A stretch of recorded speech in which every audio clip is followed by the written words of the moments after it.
From the relocation of the U.S. Embassy to Jerusalem and Quds to the Arab normalization with Israel, these caricatures recount the sufferings of Palestinians under decades of Israeli occupation.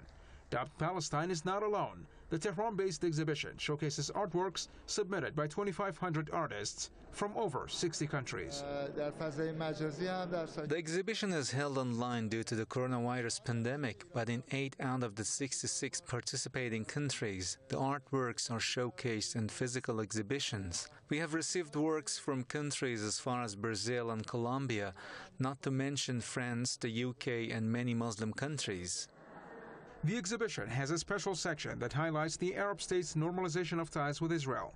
Last year, the UAE, Bahrain and Sudan normalized their ties with Tel Aviv, something which Muslims around the world denounce as betrayal to Palestinians. Those Arab states that normalized their relations with Israel have long had close ties with the Zionist regime. They only made it public now, but what matters is the fact that the people of those countries reject their government's policies. Muslim and Arab nations do not recognize Israel. Israel has for 7 decades been pressing ahead with construction of illegal settlements in the occupied Palestinian territories and continues to deny millions of Palestinian refugees the right to return. While Palestinians have ever since been resisting the occupation, they believe any kind of support by the world matters. And art is also a powerful medium that can get their messages across. As we need the bullet, we need the word, we need the poem, we need the culture, we need the arts to support our cause. Any kind of support for the Palestinian people is benefiting our cause, especially the art.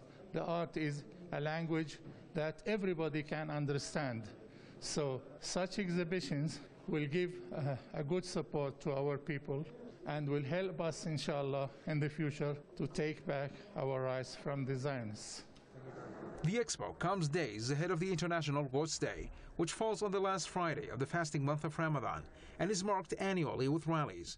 This year, however, the authorities have decided to cancel the rallies due to the coronavirus pandemic. But they say this does not mean that the Palestinian cause is forgotten.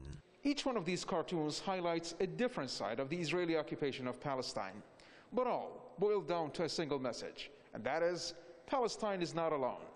Organizers say while Israel tries to sweep its crimes under the rug, such events help bring the Palestinian cause to light and hopefully to an end.